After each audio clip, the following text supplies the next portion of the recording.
सर्वसङ्घानां रसानां छन्दसामपि मङ्गलानां च कर्तारो वन्दे वाणी विनायकौ भवानी शङ्करो वन्दे श्रद्धा विश्वासरूपिणौ याभ्यां विना न पश्यन्ति सिद्धाः स्वान्तहस्तमीश्वरम् वन्दे बोधमयं नित्यं गुरुं शङ्कररूपिणम् यमाश्रितो हि वक्रोऽपि चंद्रः सर्वत्र वन्द्यते। दोस्तों, मेरा नाम है नीलेश मिश्रा। कहानियां सुनाता हूं। मैं आपको सुना रहा हूं कहानियां श्री राम की। आज मैं त्रेता युग में हूं और आज मैं आपको सुना रहा हूं कहानी श्री राम के विवाह की।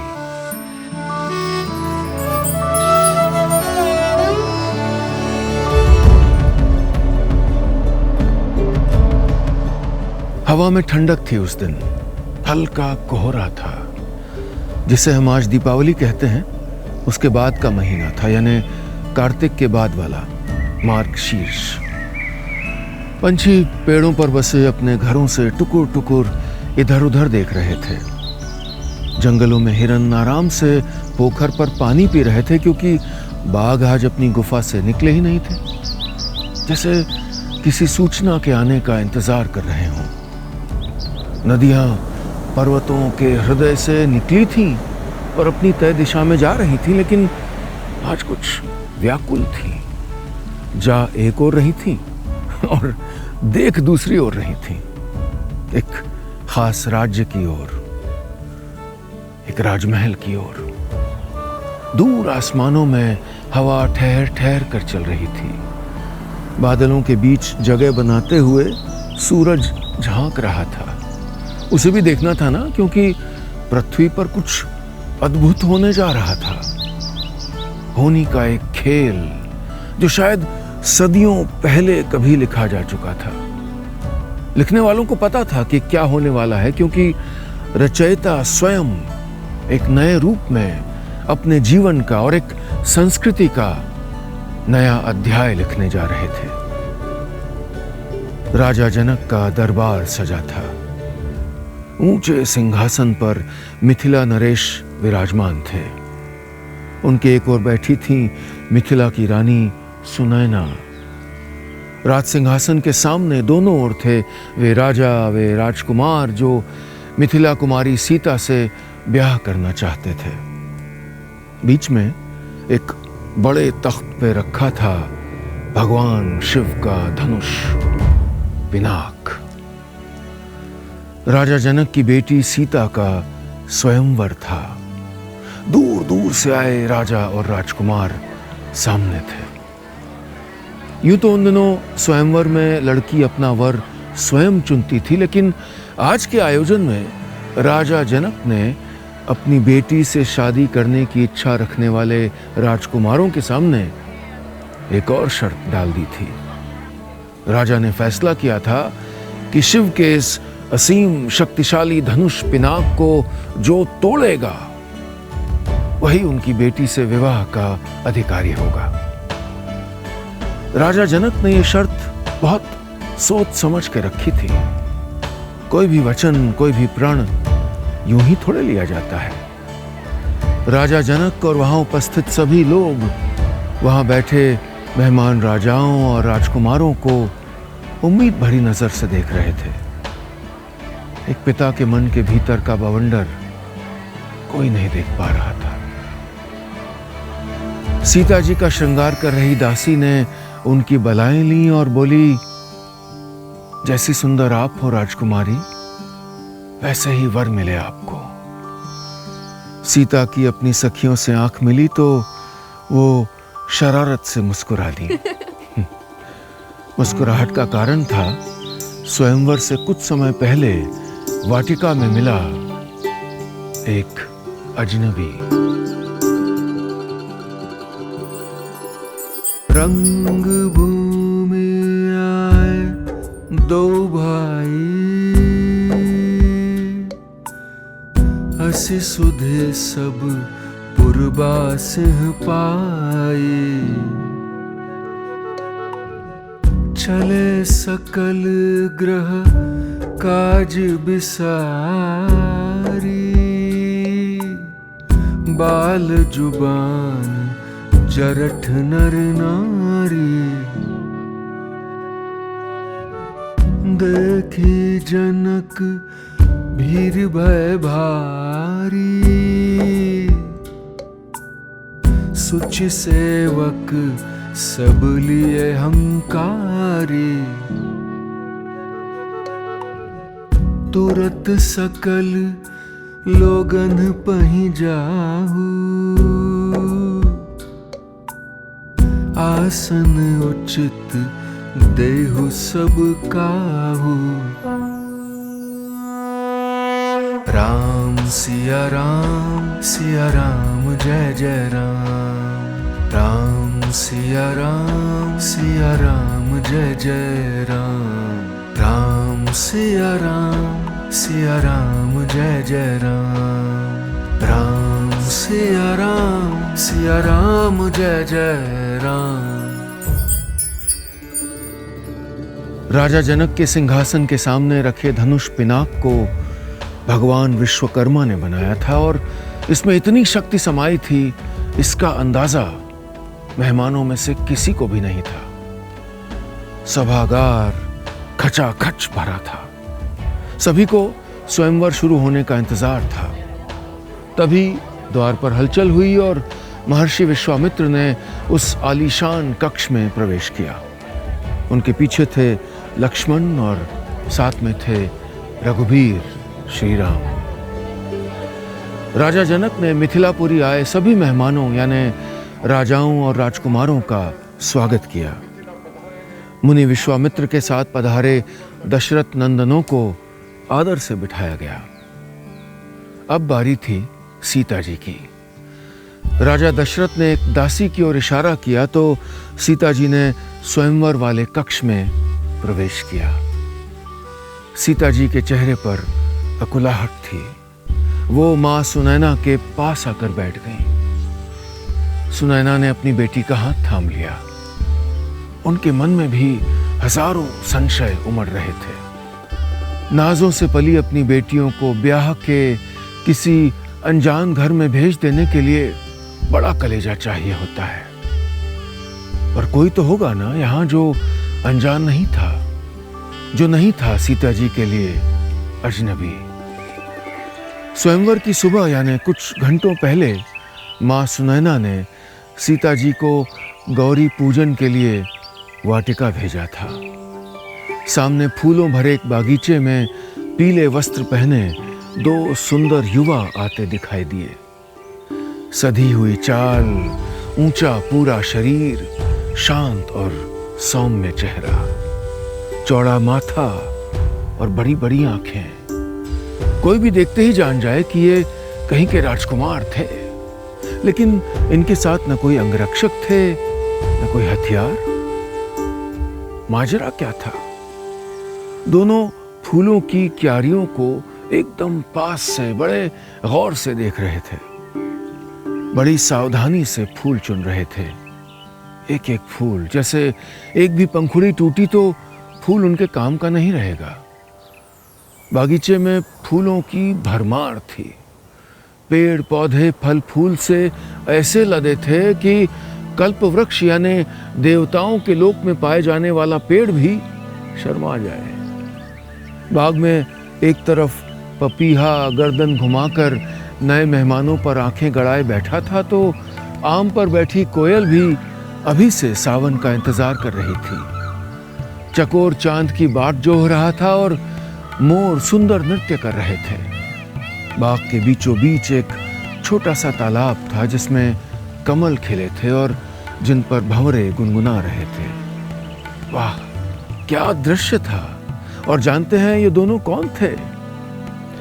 ये थे अयोध्या के राजकुमार, राजा दशरथ के पुत्र राम और लक्ष्मण वैदिक काल के बड़े प्रतापी और तेजस्वी ऋषि और गायत्री मंत्र के रचयिता स्वामी विश्वामित्र इन्हें अपने साथ वन में ले आए थे। ताड़का और सुबाहु उनके यज्ञ में विघ्न डाल रहे थे। इसलिए ये बात कड़वा सच है कि कोई भी कभी अच्छा काम करने जाता है ना, तो उसमें रोड़े अटकाने के लिए न जाने कहां से कितने लोग खड़े हो जाते हैं। लेकिन अब तो राम लक्ष्मण ने उन दोनों का वध कर दिया था। मुनि विश्वामित्र का यज्ञ भी पूरा हो गया था। राम और लक्ष्मण को अयोध्या लौट जाना चाहिए था। वहां राजा दशरथ और तीनों माताएं कितनी व्याकुल होंगी। लेकिन मुनि इन दोनों लाडले राजकुमारों को मिथिला क्यों ले आए थे? कुछ भला सा कारण होगा। परिवार के बड़े बुजुर्ग ऋषि मुनि हर कदम बड़ा सोच समझ के उठाते हैं, है ना? मुझे बड़ी उत्सुकता हो रही है। तो चलिए खोजते हैं कि क्या है राम लक्ष्मण के यहां आने का भला सा कारण। चहु दिस चितई पूछ मालीगन, लगे लेन दल फूल मुदित मन। तहि अवसर सीता तहाँ आई, गिरिजा पूजन जननी पठाई। मज्जनु करी सर सखिन समेता, गई मुदित मन गौरिन कहता। पूजा कीन्हि अधिक अनुरागा, निज अनुरूप सुभग बरु मांगा। राजकुंवर तहि अवसर आए, मनहु मनोहरता तन छाए। गुण सागर नागर बनबीरा, सुंदर श्यामल गौर शरीरा। राम सिया राम जय जय राम। राम सिया राम जय जय राम। राम सिया राम जय जय राम। राम सिया राम जय जय राम। इधर स्वयंवर में सीता जी अपने तय सिंहासन पर बैठी तो आंख सामने विराजे श्री राम से जा मिली। कोई पास होता तो सीता जी की बढ़ी हुई धड़कनें सुन लेता। श्री राम जी ने तो दूर रहकर भी पक्का सुनी होंगी, तभी तो मुस्कुराए थे आंखों ही आंखों में। उस पल सारे ब्रह्मांड में कौन था जो उस कमल नयन वाले श्री राम पर नहीं रीझ जाता? कौन था जो अहिल्या का उद्धार करने वाले रघुवीर के प्रताप से सम्मोहित नहीं था? कौन था जो श्री राम के वहां उस रंग भूमि में होने से प्रभावित नहीं था? ज्यादातर राजा तो श्री राम को देखते ही निराश हो गए कि भैया अब सीता जी उनकी जीवन संगिनी तो बनने से रही। उनको विश्वास हो गया कि रामचंद्र जी ही धनुष तोड़ेंगे। और कुछ तो ऐसे थे कि उनका रूप देखकर सोच रहे थे कि शिवजी के इस विशाल धनुष को भले ही ये युवा कुमार तोड़ ना पाए, लेकिन इनके होते हुए सीता जी किसी और के गले में जयमाल तो डालने से रही। यानी हार तो दोनों सूरतों में राजाओं की ही होगी।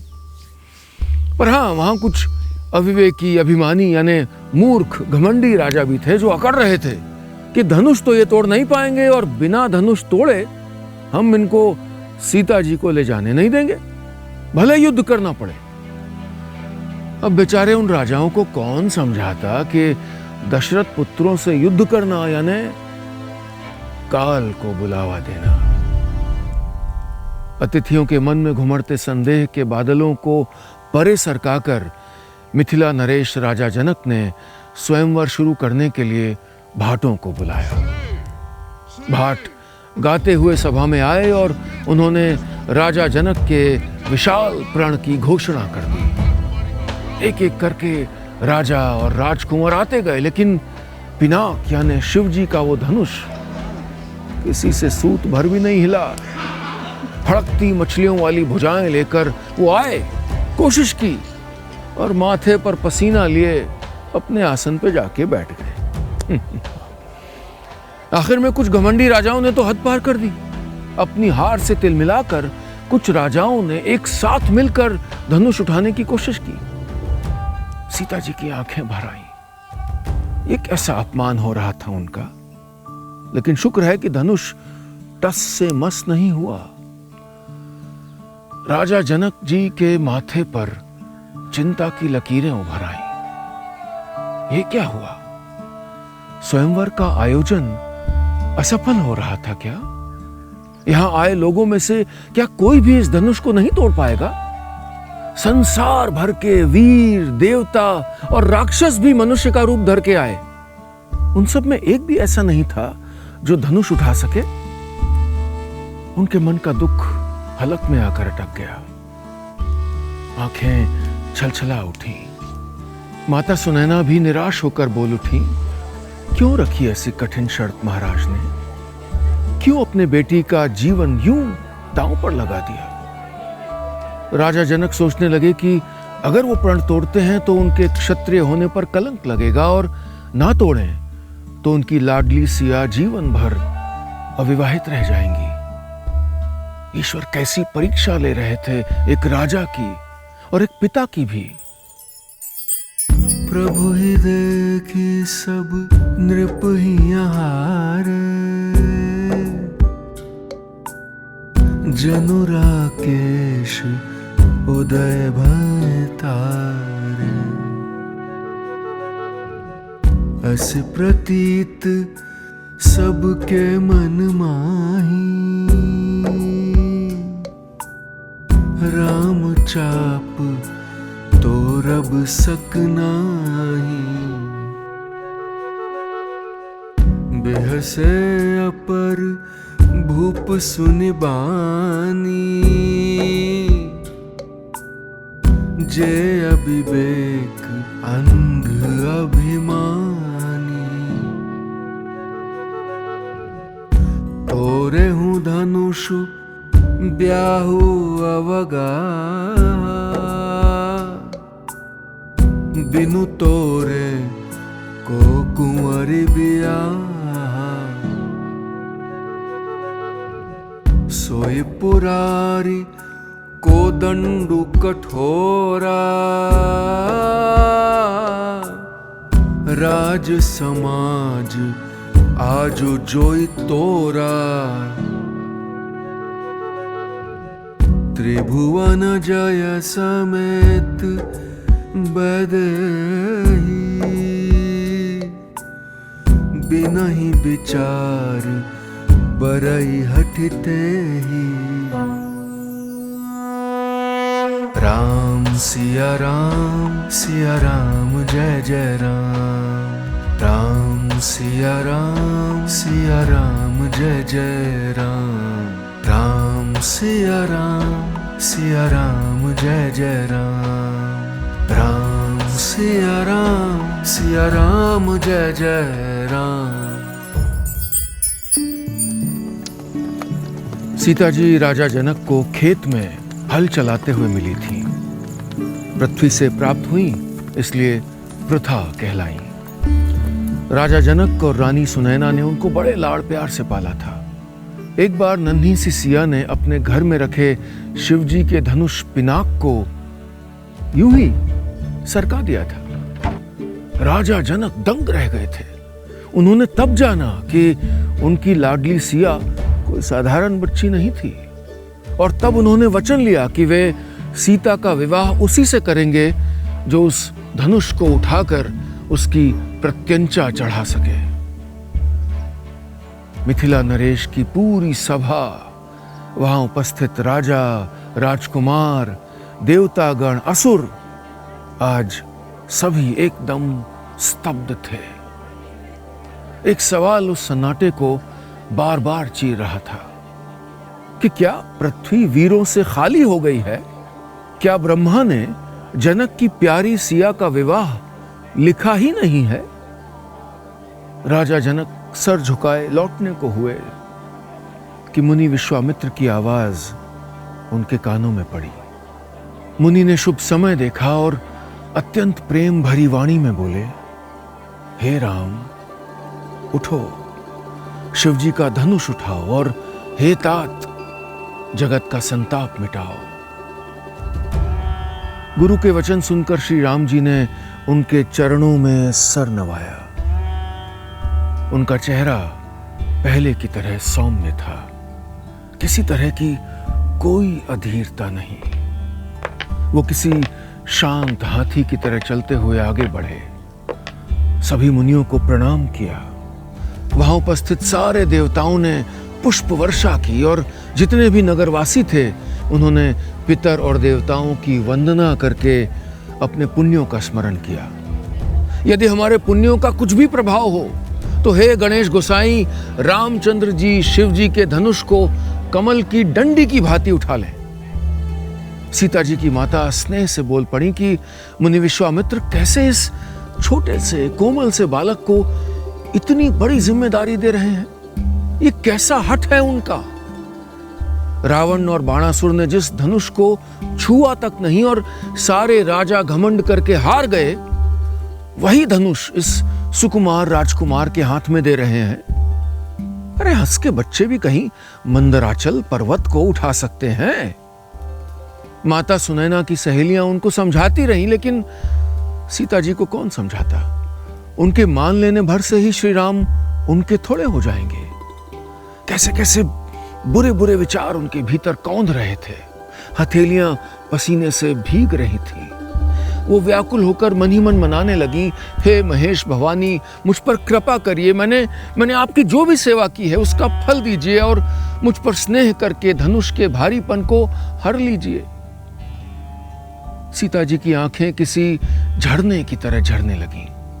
वो हाथ जोड़े धनुष से प्रार्थना कर रही थी कि हे पिनाक, हल्के हो जाओ, कृपा करो, हल्के हो जाओ फूल की तरह, ताकि राम तुम्हें उठा सकें।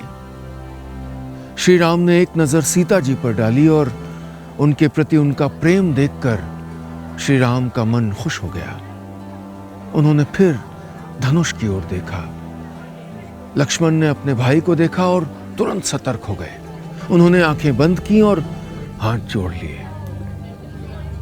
वो प्रार्थना करने लगे, हे दिग्गजों, हे कच्छप, हे शेष, हे वराह, धीरज धरकर पृथ्वी को थामे रहो जिससे ये हिलने न पावे। श्री रामचंद्र जी शिव जी के धनुष को उठाने जा रहे हैं, सब सावधान हो जाओ। दशरथ नंदन श्री राम ने एक पल को आंखें बंद करके ध्यान किया। थोड़ा सा झुके, धनुष पर अपनी हथेलियां धरी और झटके से धनुष को उठा लिया। तेज टंकार हुई, बिजली चमकी और भयंकर आवाज के साथ श्री राम ने धनुष के 2 टुकड़े कर दिए। आकाश से पुष्प वर्षा होने लगी। देवता आशीष बरसाने लगे। चारों ओर झांझ, मृदंग, शंख, शहनाई, भेरी, ढोल और सुहावने नगाड़े बजने लगे। अप्सराएं नृत्य करने लगी।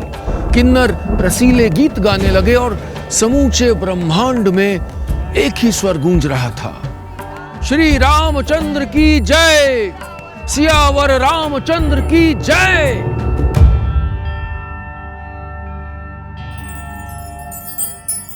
श्री हत भय हारे राजा, बैठे निज निज जाय समाजा। नृपन बिलोकी जनकु अकुलाने, बोले बच्चे बचन रोष जनुसाने। कहु काहि यहु लाभु न भावा, काहु न शंकर चाप चढ़ावा। रहु चढ़ाऊब तोरब भाई, तिलु भरि भूमि न सके छड़ाई। सुने गुरु बचन चरण सिरुनावा, हर्ष विषाद न कुछ और आवा। ठाढ़े भय उठे सहज सुभाए, ठवन जुबा मृग राजु लजाए। राम सिया राम जय जय राम। राम सिया राम जय जय राम। राम सिया राम जय जय राम। राम सिया राम जय जय राम। श्री राम ने शिव जी का धनुष पिनाक तोड़ दिया था। धनुष के टूटने की तेज टंकार चारों दिशाओं से टकराती हुई सब ओर पहुंची। पूरे ब्रह्मांड में उनकी जय जयकार गूंज रही थी। सुर असुर मानव पशु पक्षी सब प्रसन्न थे, बहुत प्रसन्न।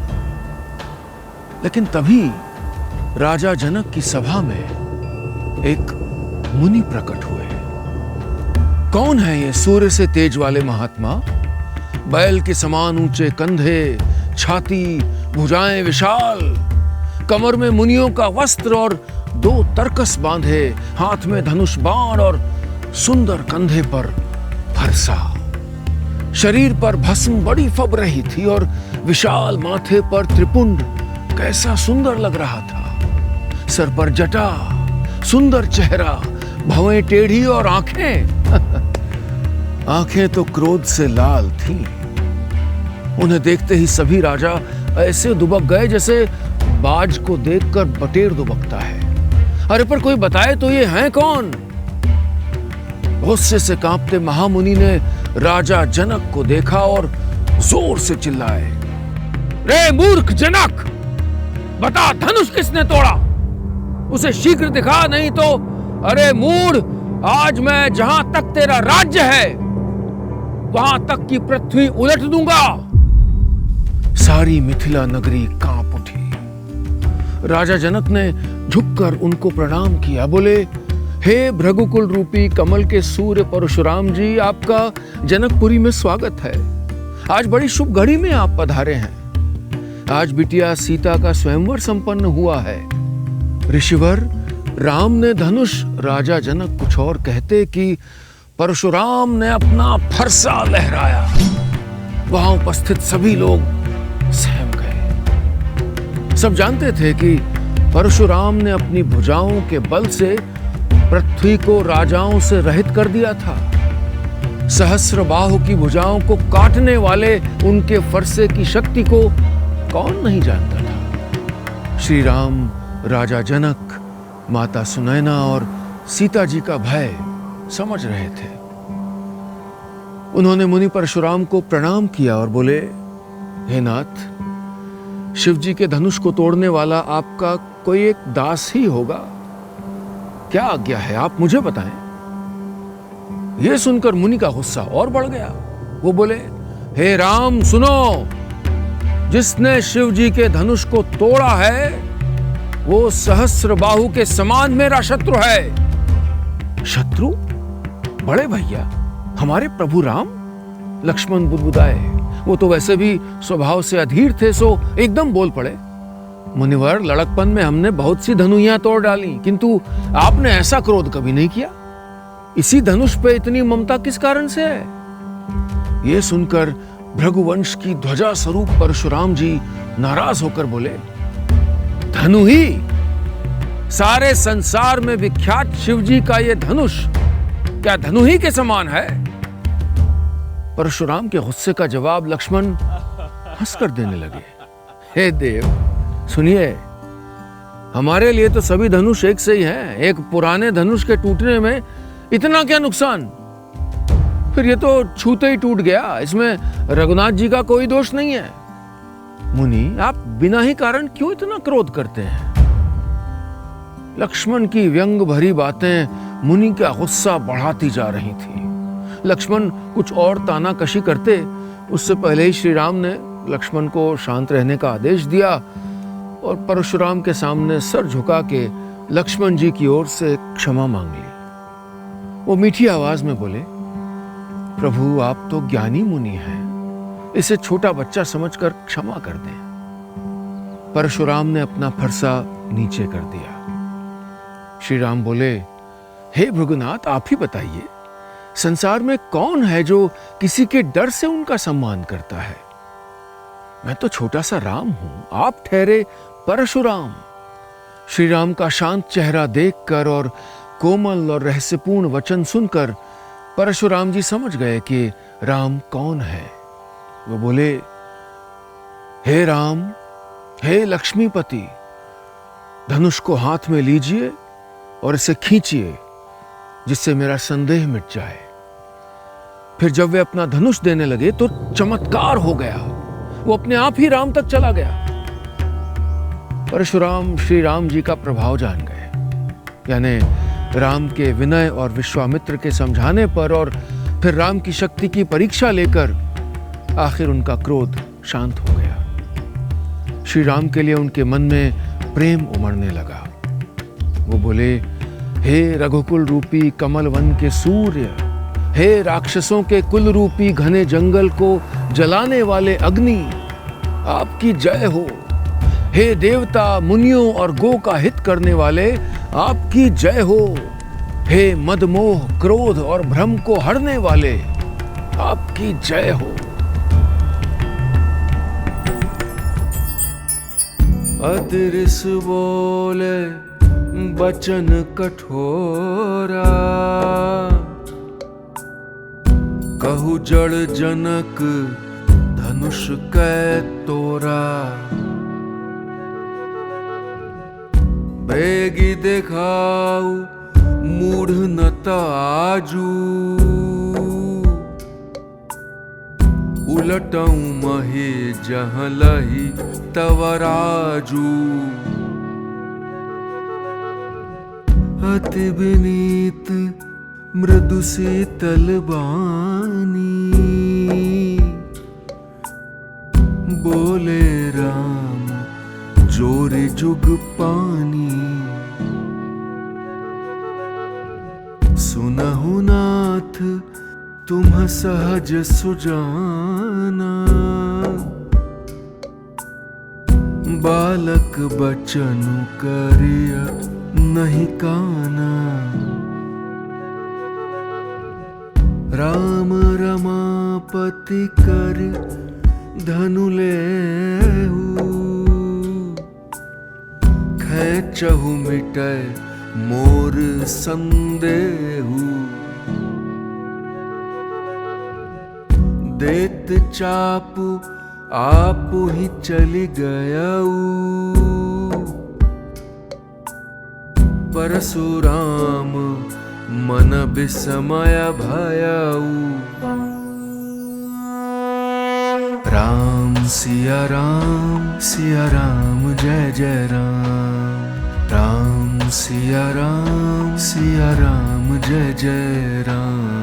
राम सिया राम, सिया राम जय जय राम। राम सिया राम, सिया राम जय जय राम। राजा जनक की मिथिला में चारों ओर खुशियां ही खुशियां थीं। जहां तहां पुरोहित वेद ध्वनि कर रहे थे और भाट लोग विरुदावली यानी कुल कीर्ति का बखान कर रहे थे। आकाश से फूलों की वर्षा हो रही थी। युवतियां गाती गुनगुनाती नृत्य में मगन थीं।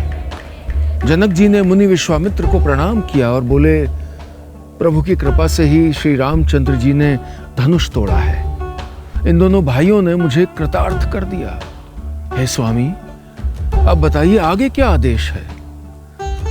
मैं राजा जनक के मन की हालत समझ सकता हूं। बेटियों का पिता होना अपने आप में भावनाओं का समंदर समेटे रहता है। मुनि ने राजा के कंधे थपके, मुस्कुराए और बोले, यूं तो विवाह धनुष के अधीन था, यानी धनुष के टूटते ही विवाह हो गया, लेकिन आप विधि विधान से विवाह कर सकते हैं। अभी वरमाला करवाइए, फिर उपहार और मिठाइयां लेकर एक दूत अयोध्या रवाना करिए। समधियों को बारात लेकर आने का न्योता भेजिए। इधर राजा जनक तैयारियों में लगे थे और वहां श्री राम और सीता जी के मन अधीर हो रहे थे। लक्ष्मण राम को ऐसे ताक रहे थे जैसे चंद्रमा को कोई चकोर का बच्चा तकता हो। तभी विदेह के पुरोहित शतानंद जी ने आदेश दिया और सीता जी श्री राम की ओर चल दी। उनकी चाल किसी कोमल हंसिनी की तरह लग रही थी और उनके हाथों में जो जयमाला थी उसकी सुंदरता बखान करना बहुत मुश्किल है। सीता जी के मन में तो प्रेम छलका पड़ रहा था, लेकिन संकोच इतना कि हाथ नहीं उठ रहे थे। उनके पास खड़ी सखी ने हौले से उनकी कोहनी को छुआ और छेड़ते हुए बोली, माला पहनाओ सुहावनी, रघुवीर अधीर हो रहे हैं। सीता जी ने कांपते हाथों से जयमाला श्री राम के गले में डाल दी। सीता जी के मन की हालत रघुकुल मणि श्री रामचंद्र जी से छिपी थोड़े थी। तभी तो वो मंद मंद मुस्कुरा रहे थे। पूरा भवन मंगलाचरण की मीठी आवाज से गूंजने लगा। पृथ्वी, पाताल और स्वर्ग तीनों लोकों में यश फैल गया कि श्री रामचंद्र जी ने धनुष तोड़ दिया और राम और सीता जी एक दूजे के हो गए। चलिए अब जरा सी देर को हम अयोध्या चलते हैं, देखें वहां क्या तैयारियां चल रही हैं। आखिर महाराज दशरथ के बेटे की बारात लानी है, धूम तो होगी ही। अयोध्या में वाकई उत्सव का माहौल था। राजा दशरथ ने सारे साधु, महात्माओं, गुरुजनों, मंत्रियों, अयोध्या के नगरवासियों सबको न्योता भिजवा दिया था। सेनापति को चतुरंगिनी सेना तैयार करने का आदेश मिल चुका था। सारे भंडार, राजकोष सबके द्वार खोल दिए गए। पुरोहितों और याचकों की झोलियां भर दी गईं। राजा और तीनों रानियां कौशल्या, कैकेयी और सुमित्रा वो तो आनंद में एकदम मगन थी। उनके लाडले राम का ब्याह जो होने वाला था, उन्हें तो यकीन ही नहीं हो रहा था। बारात की सारी तैयारियां हो गई। चक्रवर्ती महाराज दशरथ के चारों पुत्र चिरंजीवी हों, इस जयकारे के साथ बारात अयोध्या से मिथिलापुरी को निकल पड़ी। हर गली, हर मकान सजा हुआ था। द्वार पर बंधनवार थे। औरतों ने 16 श्रृंगार किया हुआ था और बारात में शामिल घोड़े, हाथी, रथ और पैदल सैनिकों की सुंदरता भी देखने लायक थी। बारात ऐसी बनी थी कि उसका वर्णन करते नहीं बनता। सुंदर, शुभदायक शकुन हो रहे थे। सोहत जनु जुग जल जसनाला, ससी सभीत देत जयमाला। गावही छवि अवलोकि सहेली, सिय जयमाल राम और मेली। पूर्वरु व्योम बाजने बाजे, खल भय मलिन साधु सब राजे। सुर किन्नर नर नाग मुनीसा, जय जय जय कही दे ही असीसा। भयउ कोलाहल हय गय गाजे, व्योम बारात बाजने बाजे। सुर नर नारी सुमंगल गाई, सरस राग बाजहि सहनाई। राम सिया राम जय जय राम। राम सिया राम जय जय राम। राम सिया राम जय जय राम। राम सिया राम जय जय राम। नगाड़े की आवाज सुन रहे हैं? लगता है रघुवर श्री राम की बारात राजा जनक के महल तक पहुंच चुकी है। अगुवानी करने वालों को जब बारात दिखाई दी तो उनके मन में आनंद छा गया और अगुवानों को सज धज के साथ देखकर बारातियों ने खुश होकर नगाड़े बजाए। देव सुंदरियां फूल बरसाकर गीत गा रही थीं और देवता आनंदित होकर नगाड़े बजा रहे थे। अगवानी में आए हुए यानी घरातियों ने उपहार की सब चीजें दशरथ जी के आगे रख दी और अत्यंत सम्मान से विनती की। राजा दशरथ जी ने प्रेम सहित सब वस्तुएं ले ली। फिर उनकी बख्शीश होने लगी और वे याचकों को दे दी गई। बारात जनवासे में पहुंच गई और वहां श्री राम और लक्ष्मण अपने पिता राजा दशरथ, तीनों माताओं और दोनों भाइयों भरत और शत्रुघ्न से मिले। राजा के पास चारों पुत्र ऐसे सुंदर लग रहे थे मानो अर्थ, धर्म, काम और मोक्ष शरीर धारण किए हुए हों। लोगों को इतना आनंद आ रहा था कि वे दिन रात के लंबे हो जाने की प्रार्थना कर रहे थे। पर सूरज ने कभी किसी की सुनी है क्या? आखिर मूल लग्न का दिन आ गया। हेमंत ऋतु और सुहावना अगहन का महीना था। ग्रह, तिथि, नक्षत्र, योग और वार सब शुभ थे। शची यानी इंद्राणी, सरस्वती, लक्ष्मी, पार्वती सभी देवियां सुंदर स्त्री का वेश बनाकर रनिवास में जा मिली और मनोहर वाणी से मंगलगान करने लगी। उन्हें किसी ने पहचाना नहीं। किससे फुर्सत थी कि कोई किसी को जाने या पहचाने? अभी तो सबका वास्ता था सिर्फ आनंद से। पंचशब्द यानी तंत्री, ताल, झांझ, नगारा और तुरही, इन 5 प्रकार के बाजों के शब्द और पंचध्वनि यानी वेद ध्वनि, वंद्य ध्वनि, जय ध्वनि, शंख ध्वनि और हुलू ध्वनि सुनाई दे रही थी और साथ ही मंगल गान हो रहे थे। उसी समय श्री रामचंद्र जी मंडप में आए और अर्घ्य देकर आसन पर बिठाए गए। राजा जनक जी ने अपने समधी दशरथ जी और सभी बारातियों का आदर पूर्वक पूजन किया और सभी को उचित आसन ग्रहण करने को कहा। ठीक उसी समय रनिवास की स्त्रियां और सखियां सीता जी का श्रृंगार करके मंडली बनाकर उनको मंडप में लेकर चली आईं। सभी ने उनको प्रणाम किया और मुनिराज बहुत ही आनंदित होकर शांति पाठ पढ़ रहे थे। उस अवसर की सब रीति रिवाज, व्यवहार और कुलाचार दोनों कुलगुरुओं ने मिलकर किए। अग्नि, सूर्य सभी देवताओं ने पूजन की विधि विधान समझाई। इस बीच सीता जी और राम जी का आपस में एक दूसरे को देखना तथा उनका परस्पर का प्रेम किसी को दिखाई नहीं पड़ रहा था। दोनों कुलों के गुरु वर और कन्या की हथेलियों को मिलाकर शाखोच्चार करने लगे। पाणी ग्रहण हुआ और ये देखकर ब्रह्मादि देवता, मनुष्य और मुनि सब खुश हुए। विधि पूर्वक हवन करके गठजोड़ी की गई और भांवरें होने लगी। नेक सहित सब रीतियों को पूरा किया गया। श्री रामचंद्र जी सीता जी के सिर में सिंदूर दे रहे थे। कैसा सुंदर दृश्य था, जैसे आकाश की लालिमा सिया के माथे पर उतर आई हो।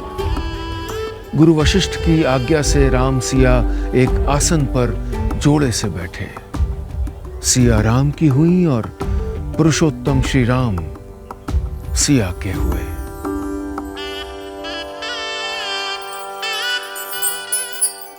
अगवानन जब दीखी बराता, और आनंद पुलक भर गाता। देखी बनाव सहित अगवाना, मुदित बरातिन हने निशाना।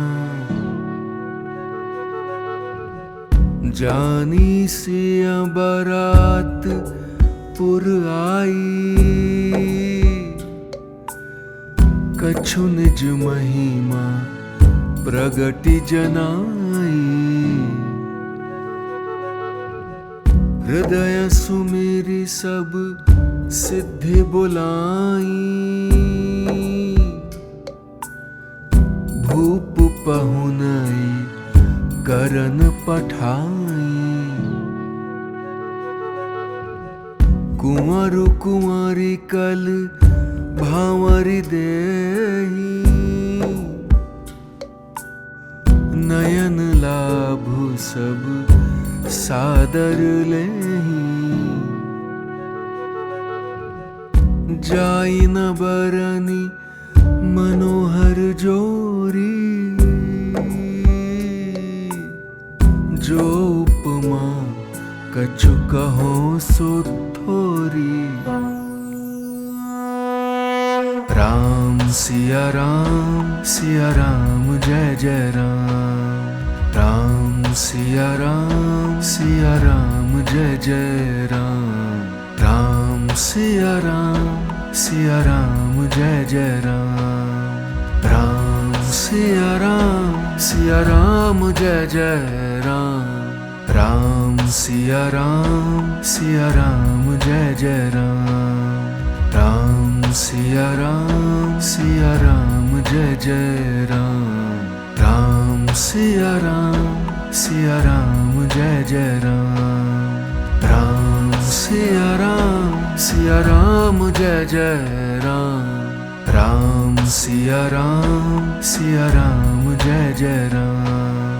राम सिया राम जय जय राम। राम सिया राम जय जय राम। राम सिया राम जय जय राम। राम सिया राम जय जय राम। राम सिया राम जय जय राम। राम सिया राम जय जय राम। राम सिया राम जय जय राम। राम सिया राम जय जय